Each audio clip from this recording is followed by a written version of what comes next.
Hello guys, I hope you are doing well. आज हम क्या पढ़ेंगे? मैंने आपको पिछले लेक्चर में कहा था कि हमने जो पढ़ा है उसका हम प्रीवियस ईयर क्वेश्चंस देखेंगे जो एमसीक्यू आए हुए हैं। और आज हम क्या पढ़ेंगे? प्रीवियस ईयर पेपर और सीजन वाला टॉपिक और मोशन ऑफ द अर्थ। ठीक है, आइए करते हैं स्टार्ट। देखिए, ये है हमारा question, which one of the following state is nearest to the international deadline. तो ये क्वेश्चन क्या है कि ये बता रहा है कि इंटरनेशनल डेडलाइन जो है वो कौन सी स्टेट के पास है। ये क्वेश्चन आपका कैसे सॉल्व होगा? जो फोर्थ क्वेश्चन मैंने आपको बताया था वर्ल्ड मैप वाला, उसके अंदर हम सारे रिवर्स प्लेट्यूज सब कुछ करेंगे, स्टेट वगैरह भी करेंगे, तो वहाँ से आपका ये क्वेश्चन हो जाएगा। इसका आंसर है Bering Strait. The next question है, the local time of a place is 6 AM when Greenwich mean time is 3 AM। What is the longitude of the place. ये कह रहा है कि किसी भी जगह पर लोकल टाइम क्या है 6 AM है और ग्रीनविच पे क्या है 3 AM। तो मतलब ये क्या है, 3 घंटे आगे दिखा रहा है वो जो लोकल प्लेस है। 3 घंटे आगे का मतलब क्या हो गया? तो वो ईस्ट साइड है इसका मतलब। तो जो मैंने आपको कल बताया था कि हम प्राइम मेरिडियन के अगर ईस्ट साइड जाएंगे तो हमें टाइम ऐड करना है। तो ऐसे ये इनके बीच में है 3 आवर्स का गैप है। 3 आवर्स का गैप है तो इसका मतलब हो जाएगा 45 डिग्री ईस्ट। तो इसका आंसर होगा बी। यहाँ पे ईस्ट इसलिए होगा क्योंकि हम प्राइम मेरिडियन के ईस्ट साइड में जा रहे हैं। ठीक है, और 45 कैसे आया? जो मैंने आपको कल फॉर्मूला बताया था कि 1 डिग्री इक्वल टू में 4 मिनट, इससे हम ये कैलकुलेट करेंगे तो इसका आंसर आएगा 45 डिग्री ईस्ट। आफ्टर दैट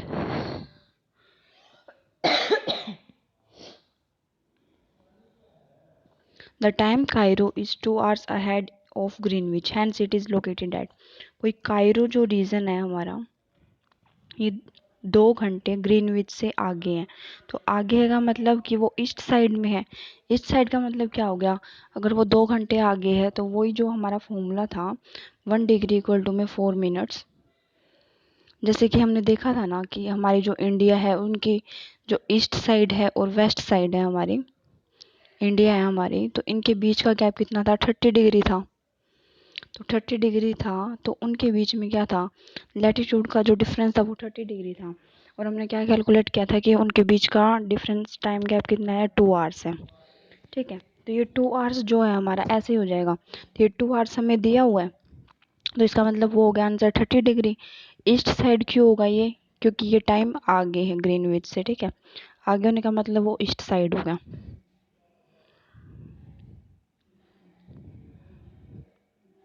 आगे देखिए, along which one of the following meridians did India experience first light of the sunrise of new millennium. तो इसका मतलब क्या है कि इंडिया की जो ईस्ट साइड है जो सूरज को सबसे पहले देखेगी वो कौन सी होगी? तो ऑब्वियसली हमें पता है कि सन ईस्ट की साइड से राइज करेगा। ईस्ट की साइड से राइज करेगा तो ऑब्वियसली ये ऑप्शन नंबर ए और ऑप्शन नंबर सी तो हमारा नेग्लेक्ट हो गया। ठीक है, तो ऑप्शन बी और सी में से हम देखेंगे, जैसे मैंने कल आपको इंडिया का बताया था। ठीक है, ये मैप है। तो जो इंडिया का स्टैंडर्ड टाइम था 82.5 था, डिग्री ईस्ट था। लेकिन इसमें क्या है, ये तो हमारा बीच में ही आ गया। तो इसने क्या है, इंडिया का कौन सा पार्ट सबसे पहले देखेगा? तो ऑप्शन क्या बचा हमारा? 92.5 डिग्री ईस्ट। ठीक है,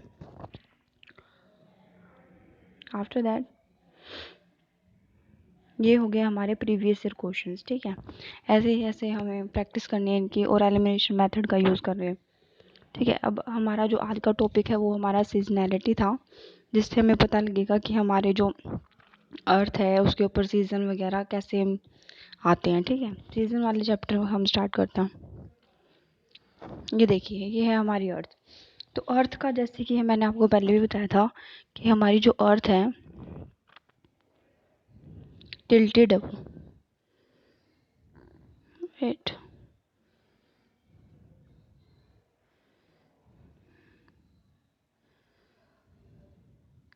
देखिए हमारी अर्थ क्या है? टिल्टेड है। क्योंकि ये अगर हमारी सीधी होती अर्थ टिल्टेड नहीं होती, ये तो सीधा होती, और जो हमारी सन की रेज हैं वो डायरेक्टली पड़ जाती, तो हमें कुछ फ़र्क ही नहीं पड़ता। लेकिन अब क्या है, हमारी अर्थ जो है टिल्टेड है, जैसे ये हमने दिख रहा है फिगर में। तो ये क्या है हमारा, ये ऐसे है, ठीक है। ये होना तो ऐसे ही चाहिए था ओरिजिनल, लेकिन जो ये है ये हमारा 23.5 डिग्री ये बेंट हो रखी है, टिल्टेड है, ठीक है। तो ये टिल्ट होने का रीज़न ही ऐसा है जिससे हमें सीजन्स की दिखते हैं हमारी अर्थ के अंदर, ठीक है। तो क्या, आइए आगे देखते हैं।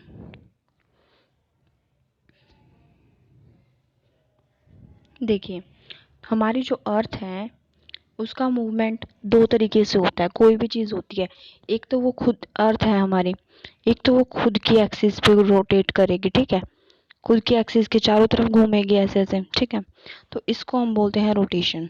और एक जो हमें पता है कि सारे प्लैनेट सन के अराउंड मूव करते हैं, तो वो होता है उसका रिवोल्यूशन, जो वो 365 और 365 डेज 366 डेज में रिवॉल्व करके कंप्लीट करती है, ठीक है। वो उसका ऑर्बिट है, और ये है हमारी एक्सिस।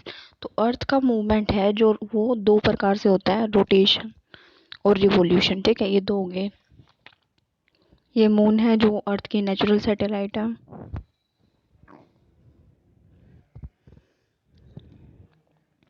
ये देखिए क्या बता रखा है, ये अर्थ का रोटेशन, रोटेशन ऑफ अर्थ। ये earth rotate along its axis from west to east. हमें पता है कि अर्थ का मूवमेंट क्या होता है, वेस्ट टू ईस्ट रोटेट करती है। It takes approximately 24 hours to complete on a rotation. कि हमारी जो अर्थ है अपनी एक्सिस पे रोटेट करेगी तो वो कितनी देर में करती है, 24 आवर्स में करती है, क्योंकि पूरा एक दिन 24 आवर्स का होता है। Day and night occur due to rotation of the earth. कि ये जो मैंने आपको बताया कि अर्थ के मूवमेंट दो टाइप के होते हैं, एक रोटेशन होता है, एक रिवोल्यूशन होता है। रोटेशन में क्या होता है, हमारी अर्थ जैसे मूव करेगी पूरे एक दिन में, इससे हमें क्या पता लगेगा कि रोटेशन के कारण हमारे दिन और रात होते हैं, ठीक है। और रिवोल्यूशन के अकॉर्डिंग हमें सीजन्स का पता लगता है। The circle that divides the day from night on the globe is called circle of illumination. ये क्या कहते हैं, जैसे ये हमारी अर्थ है, ये सन है, ठीक है। तो ये हमारा जो ये ऐसे रेज आ रही हैं, तो हमारा जो ऐसे है, लेकिन ये है तो टिल्टेड ऐसे, तो हमारा जो ये इतना पोर्शन है, ठीक है, इसको हम बोलते हैं सर्कल ऑफ एल्यूमिनेशन, ठीक है, जिसके ऊपर रेज पड़ रही हैं। और ये जो दूसरा होता है ये सर्कल ऑफ डार्कनेस होता है, जहाँ पर लाइट अभी नहीं पड़ रही है। Earth rotate on a tilted axis. Earth rotation axis makes an angle 23.5 degree with the normal it takes this. इसमें क्या कह रहा है हमारा, ये है हमारी अर्थ, ठीक है। होनी तो नॉर्मल ऐसे चाहिए थी, लेकिन ये टिल्टेड है, जो कि 23.5 डिग्री तो हमारा बनाती है इस वाले प्लेन से। और ये वाला एंगल कितना है, इस वाले प्लेन से कितना बनाएगी, 66.5 डिग्री, ठीक है।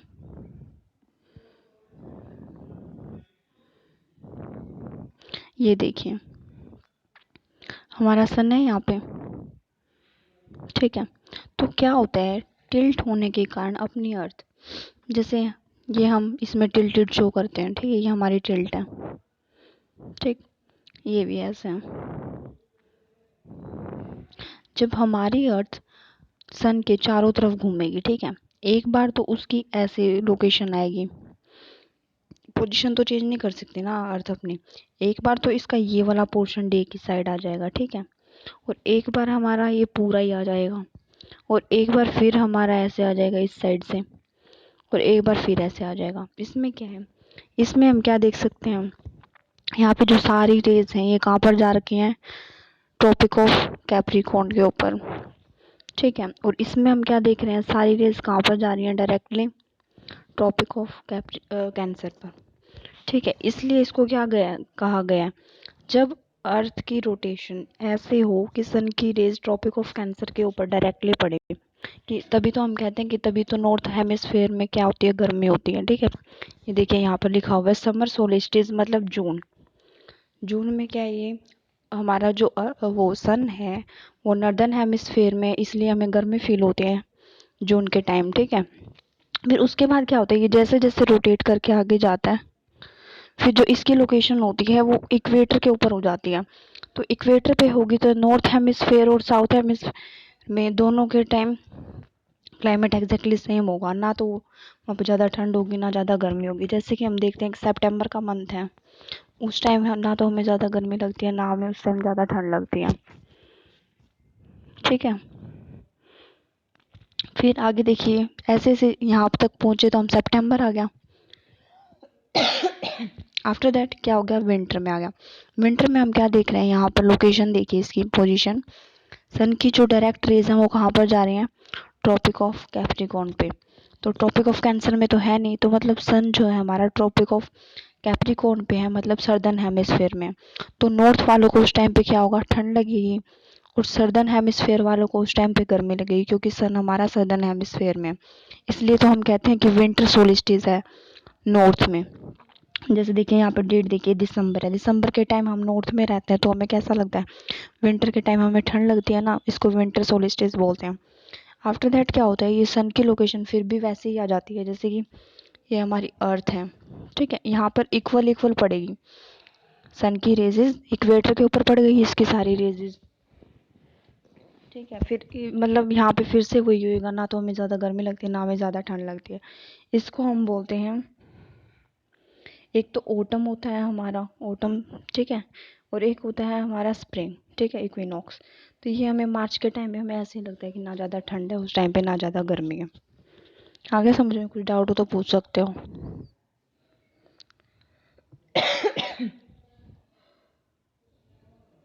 ये देखिए, ये जून का महीना है। यहाँ पे जैसे जैसे आगे चलते जाएंगे, जुलाई अगस्त सितंबर, यहाँ पे आके क्या आएगा, सारे डे और नाइट सेम हो जाएंगे, ठीक है। और हमें ना तो ज़्यादा ठंड लगती है ना ज़्यादा गर्मी लगती है अक्टूबर के मंथ में। आगे हम जैसे जैसे चलते जाएंगे, नवंबर आ गया, फिर दिसंबर आ गया। दिसंबर में सारी सन की रेज इक्वली इक्वेटर पे आ रही हैं, तो ना तो हमें ज़्यादा, यहाँ पर क्या हो रहा है, ये सन की रेज जो है ये ट्रॉपिक ऑफ कैप्रिकॉर्न पे डायरेक्टली जा रही हैं। कैंसर वाला पोर्शन तो थोड़ा ऊपर हो गया ना, तो यहाँ पे स्लांट रेज आएंगी, डायरेक्टली नहीं आएंगी। तो डायरेक्टली नहीं आएंगी तो हमें गर्मी नहीं होगी लगेगी, तो ठंड लगेगी। तो इसका मतलब दिसंबर के टाइम पे हमें क्या लगती है, ठंड लगती है। आफ्टर दैट ऐसे ऐसे मूवमेंट होती जाएगी, तो जनवरी फेब और मार्च आ गया। तो मार्च और अप्रैल के टाइम पे फिर से वही होता है, ना हमें ज़्यादा ठंड लगती है ना ज़्यादा हमें गर्मी लगती है। ऐसे ही रोटेशन रिवोल्यूशन होता होता, क्योंकि देखिए ये सन है और अर्थ का ये ऐसे ऐसे मूवमेंट हो रहा है, ये रिवॉल्व कर रही है सन के अराउंड, ये होता है, ठीक है। और ये जून के टाइम में फिर से, क्योंकि देखिए ये हमारी ऐसे लोकेशन दी है, हमेशा याद रखना, ठीक है। तो यहाँ पर क्या होगा, ऐसे ऐसे आएगी तो ये ट्रॉपिक ऑफ कैंसर के ऊपर पड़ रही है, और ऐसे ही इसके ऊपर आती जाएगी, क्योंकि जो रोटेशन वाला है वो ऐसे ऐसे मूव करती रहेगी ये, जिससे हमें दिन रात का पता लगेगा। और जो ये ऐसे रेज आ रही हैं जिससे रिवोल्यूशन हो रहा है, इससे हमें सीजन्स का पता लगेगा। ये देखिए, सोलिस्टिस क्या होता है, सोलिस्टिस का मतलब क्या होता है कि मतलब मीन्स होता है कि सन एक हाईएस्ट पॉइंट पर पहुंचेगा, ठीक है। तो इसमें क्या होगा, एक हाईएस्ट पॉइंट पर पहुंचेगा, तो जैसे ये हमारी अर्थ है, इक्वेटर है, और ये ट्रॉपिक ऑफ कैंसर है, ये ट्रॉपिक ऑफ कैप्रिकॉर्न है, ठीक है। जैसे कि मैंने आपको कल बताया था कि ये सन है, ये कहाँ तक मूव करेगा, 23.5 डिग्री क्यों लिया गया है, क्योंकि ये हाईएस्ट डिग्री है जहाँ पर सन की रेज क्या होती हैं, डायरेक्टली पड़ती हैं, ठीक है। तो विंटर सीजन देयर, सोलिस्टिस का मतलब क्या होता है, on 21 June northern hemisphere is tilted towards the sun. जैसे मैंने अभी बताया था आपको,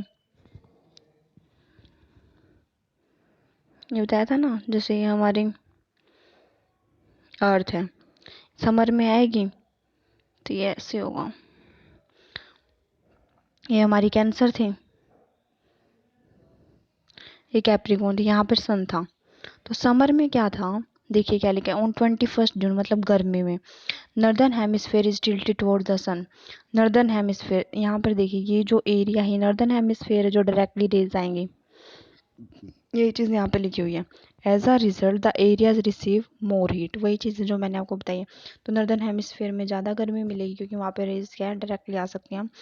the areas near the pole receives less heat as the rays suns are slanting. ठीक है, स्लांटिंग कैसे है, अब जैसे ये आ रही है, ये तो ऐसे ऐसे करके जाएगी और इस साइड तो ये बिल्कुल ही नहीं पहुंचेगी साउथ पोल पे, तो यहाँ पर सिर्फ ये नॉर्थ हेमिस्फीयर में पहुंचेगी। देखिए यहाँ पे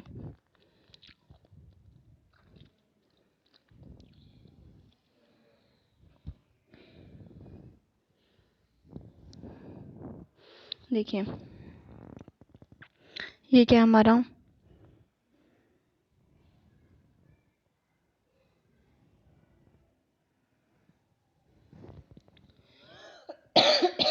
समर सोलिस्टिस। तो समर सोलिस्टिस है, यहाँ पे देखिए जो हमारी सन की रेज है वो डायरेक्ट यहाँ पे पड़ रही है, ये हमारी कैंसर थी। तो यहाँ पर क्या होगा, ये हमारा नॉर्थ पोल है, ये हमारा साउथ पोल है, ऐसे आएगा। तो यहाँ पर जो सन की रेज है वो हमारी नॉर्थ पोल के ऊपर पड़ेंगी, एज कम्पेयर डायरेक्टली तो नहीं पड़ेंगी लेकिन स्लांट पड़ेंगी। और साउथ पोल तो बहुत ज़्यादा दूर हो गए, यहाँ तक तो पहुँचेंगे नहीं, बाहर निकल जाएंगे। तो इसलिए हम कहते हैं, इसलिए क्या होता है, इसलिए हम कहते हैं जैसे सन की रेज यहाँ पर पड़ेगी तो यहाँ पर नॉर्थ पोल पर क्या होगा, 6 मंथ डे होगा। ठीक है, और यहाँ पर साउथ पोल में क्या आएगा, नाइट। ब्लैक कलर क्या शो कर रहा है हमें कि यहाँ पर क्या है, नाइट है।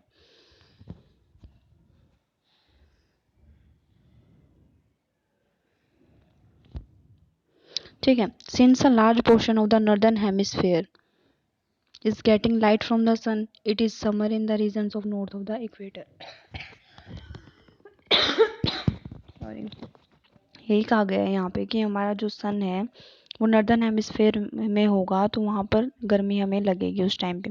The longest day and the shortest night at this 21 जून, जिससे कि हम देखते हैं जून के टाइम पे क्या होता है, हमारा दिन की लेंथ जो बढ़ जाती है, दिन की लेंथ बढ़ जाती है और जो नाइट का टाइम होता है वो हमारा छोटा हो जाता है।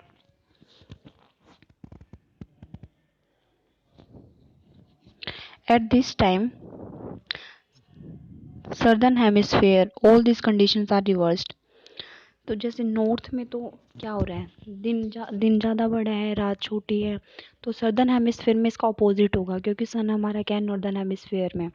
तो जैसे ही अगर हमारा सन सर्दर्न हेमिस्फेयर में चला जाएगा तो नॉर्दर्न हेमिस्फेयर में अपोजिट हो जाएगा। तो यही चीज़ यहाँ पे लिखी हुई है, at this time in the southern hemisphere all this conditions are reversed, it is winter season there, the nights are longer than the days, the position of the earth is called summer solstice. ठीक है, ये मैंने भी आपको बताया था। On 22 December the tropic of Capricorn receives, देखिए दिसंबर के टाइम पे हमारा जो सन का है वो कहाँ पर चला गया है, ट्रॉपिक ऑफ कैप्रिकॉर्न के पास। तो वहाँ पर उस टाइम पे वहाँ पे क्या होगा, समर सीजन हो जाएगा, जब इंडिया जो है हमारा नॉर्दर्न हेमिस्फेयर में लाई करता है। तो उस टाइम पर वहाँ पर गर्मी है तो वहाँ पे नीचे की साइड क्या हो जाएगी, ठंड हो जाएगी। और अगर ऊपर ठंड है तो नीचे गर्मी हो जाएगी। यही चीज़ है, जब हमें दिसंबर के टाइम पे ठंड लगता है नॉर्दर्न हेमिस्फेयर में तो सदर्न हेमिस्फेयर में हमें क्या लगेगा, गर्मी लगेगी। As the sun rays fall vertically, tropic of Capricorn पे इस टाइम सन कहाँ पे है, सदर्न हेमिस्फेयर में। A larger portion of southern hemisphere gets light, तो सदर्न हेमिस्फेयर में लाइट ज़्यादा होगी। There for it is summer in the southern hemisphere with the longer days and the shortest night, वही opposite हो जाएगा। Winter में northern season में हम क्या देख नॉर्दर्न हेमिस्फेयर में हम क्या देखते हैं कि हमारे जो दिन है वो छोटे हो जाते हैं विंटर सीजन में और रात बड़ी हो जाती है। तो अभी मैंने जैसे आपको बताया कि जो नॉर्दर्न हेमिस्फेयर में जो चीज़ें हम ऑब्जर्व करेंगे तो वो सदर्न हेमिस्फेयर में उसका बिल्कुल अपोजिट होगी। The reverse happen in the northern hemisphere, this position of earth is called winter solstice. ठीक है,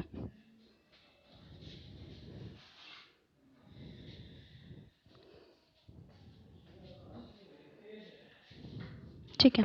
अब आगे देखिए क्या है हमारा इक्विनोक्स। इक्विनोक्स का मतलब क्या होता है, जब हमारे दिन और रात क्या होंगे, इक्वल होंगे। और अब देखिए यहाँ पे on 21 March and 23 September direct rays of the sun fall on the equator. ठीक है, at this position neither the poles is tilted towards the sun so that whole earth experience equal days and equal nights।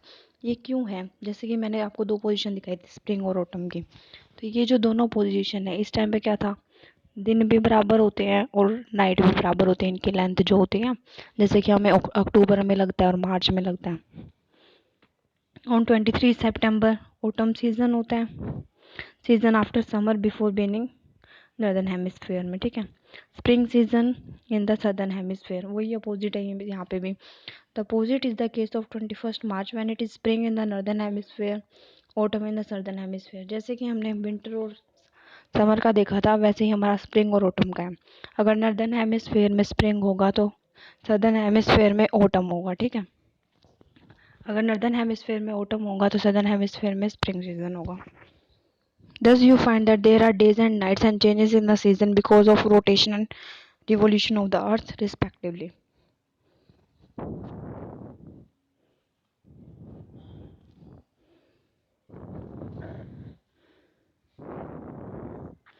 अब देखिए revolution, revolution जो होता है वो अर्थ के rotate करता है, अर्थ की और उसके सन के जो चारों तरफ जो ऑर्बिट्स बने होते हैं, कोई भी प्लेनेट वहाँ पे मूव करता है उसको हम रिवोल्यूशन बोलते हैं। Second motion of the earth around the sun its orbit is called revolution. एक साल में 365 और 1/4 डेज होते हैं, तो 1/4 मल्टीप्लाई बाय 4 इक्वल टू में 1। तो ये जो 1 होता है ये एक दिन ऐड हो जाता है हर 4 साल में, हर 4 साल में, इसलिए होगा ये 1/4 वाला टाइम जो ये बैलेंस कर देता है, इसलिए ये एक दिन माना जाता है जो हर 4 साल के बाद एक दिन ऐड हो जाएगा, जिसको हम लीप ईयर बोलते हैं। 6 hours saved every year added to make it 24 hours, यही चीज़ बताइए यहाँ पे फैब में ऐड हो जाता है। Thus every 4 year Feb is 29 days instead of 28 days. Such a year is called leap year. ठीक है। और हमें क्या पढ़ना है इसके अंदर बताती हूँ मैं अभी आपको। एक हमारी कुछ टर्म्स हैं जो आती हैं, एक होता है एपीहीलियन, ठीक है। इसमें क्या होता है, सन जो है दूर होता है, फार होता है अर्थ से, ठीक है, फार होगा एपीहीलियन में। और जो पेरिहीलियन है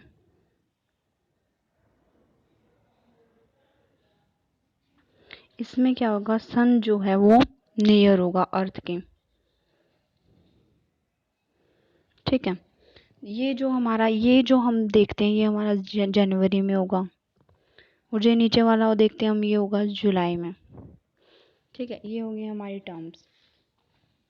और क्या होता है हमारा, जैसे कि मैंने और तो आपको सब कुछ बता दिया था।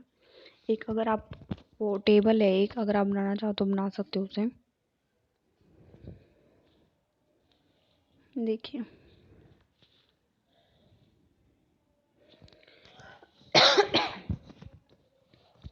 एक होता है हमारा डेट,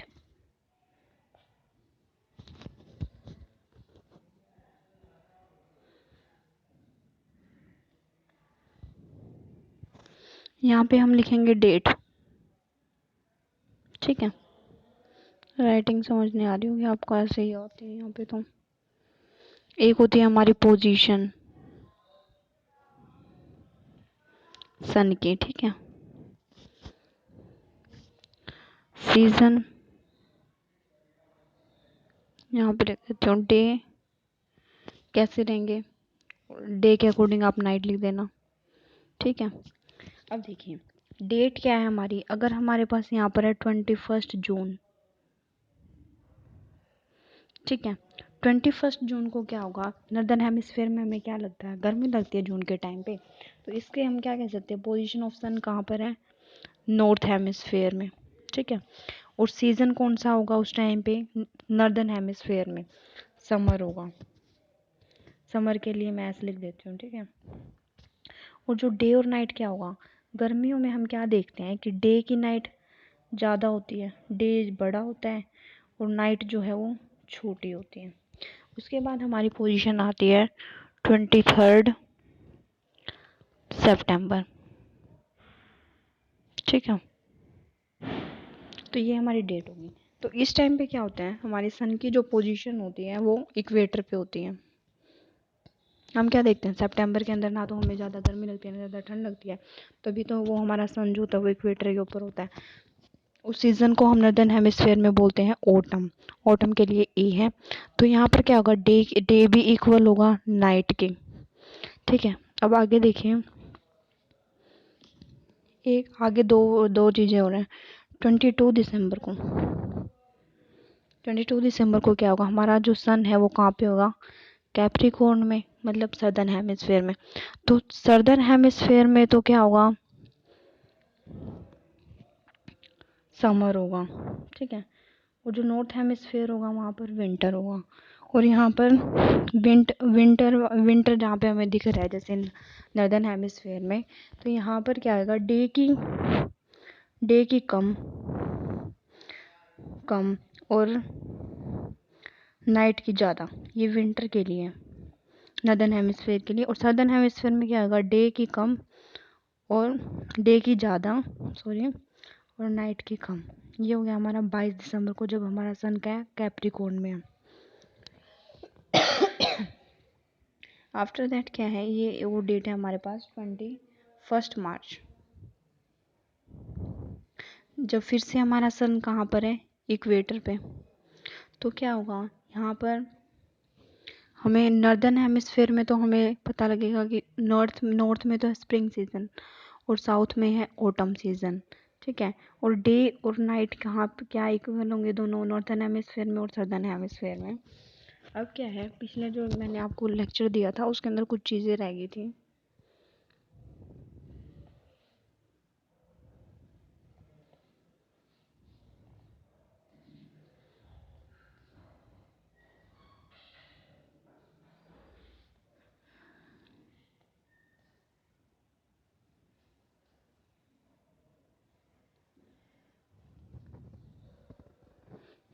देखिए क्या चीज़ रह गई थी हमारी, हमने क्या कहा था कि जो लॉन्गिट्यूड है, मैंने लैटिट्यूड का तो बता दिया था आपको, जो लॉन्गिट्यूडनल जो लाइंस हैं जैसे कि अर्थ है,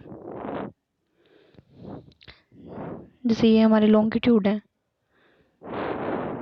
यहाँ पे हम क्या देख रहे हैं, जो दो लॉन्गिट्यूडनल लाइंस के बीच का जो डिस्टेंस है, इक्वेटर पर तो ज़्यादा है और पोल्स पर कम है। ठीक है, जो पोल्स के ऊपर तो कम है, ये फैक्ट ये आ जाता है कई बार। ठीक है, कि लॉन्गिट्यूडनल जो लाइंस का जो गैप है वो इक्वेटर पर ज़्यादा होता है और पोल्स पर कम होता है, नियरली ज़ीरो ही हो जाता है, क्योंकि वहाँ पर जाकर तो हर लॉन्गिट्यूड मिल ही जाता है। ठीक है, एक ये था। और था